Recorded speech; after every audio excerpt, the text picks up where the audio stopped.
It's definitely been really validating to see the accumulation of all my research turn into something official like this award, and it definitely makes me look forward to applying to grad schools beginning next year, or this year. I'd like to pursue a PhD, and I'm also considering MD PhD programs studying perhaps cell differentiation or cancer cells / drug resistance. I was really honored and very shocked to open the email that I was awarded the Goldwater Scholarship. It really meant a lot to me because I've put in a lot of time and a lot of work doing research, and it's my passion and it's what I love to do, what I look forward to every single day.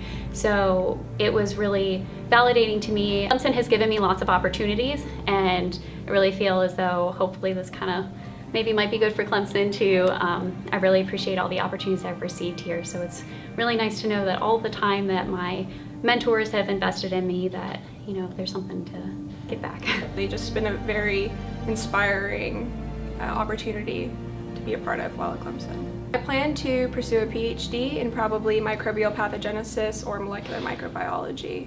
I've had so many mentors that, you know, each one have shaped me in various ways, and I just would like to thank all of them, because I wouldn't be the person that I am today without them, and I wouldn't have the passion and the drive and the inspiration to pursue the research that I have done without them.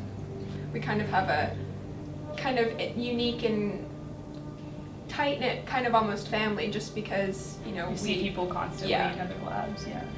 Personally, it's kind of like a badge of honor to tell someone that you were in lab until 3 a.m. Kind of, you know, you get bragging rights for, you know, the later you were in lab. So I'd say, I mean, I personally find it not at all nerdy, but I mean, That and maybe we're surrounded by nerds, so we don't get that comment very often, but I definitely think that everyone upstairs in our lab is pretty like intense and happy with the research, so it's, maybe we haven't gotten a nerd comment yet, or maybe I just haven't heard anyone call it to my face, I don't know.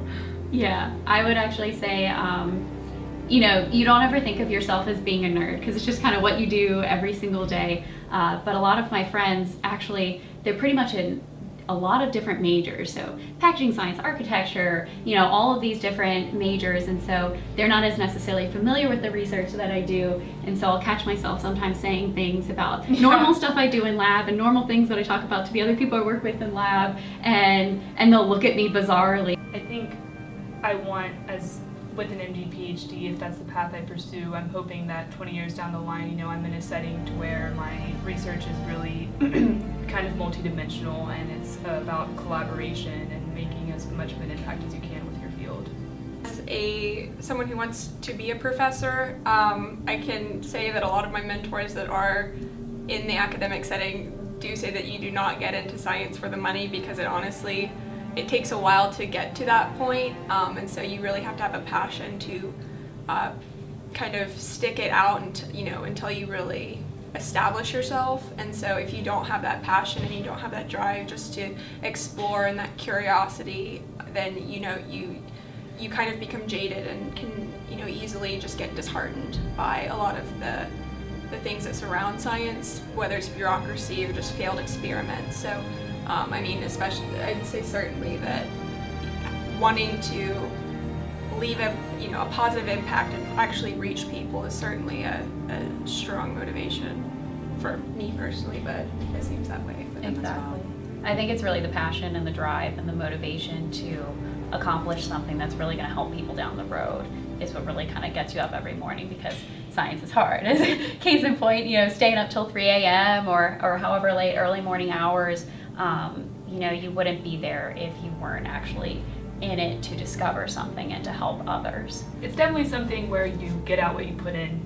The more invested you become, the more you really see what you're doing and the broad scope of the research that you've accomplished. One thing I find to be really important, probably moving forward and given, current events and attitudes towards science about various different types of experiments that can kind of be controversial, I think it's really important to try and bridge the gap between the scientific community and those who are researching and performing these experiments and know the value of the outcome, and kind of bridging that gap between the researchers and the scientific community and the the public and demonstrating the value of what we are pursuing and the implications of what we're pursuing and the implications if we don't.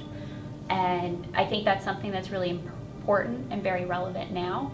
Having people with these commonalities and common viewpoints on how they would like the world to proceed and how they see the future, and that they recognize what's wrong and they know how to fix it, that kind of excites me, and kind of ignites a fire in me. I'm very excited with the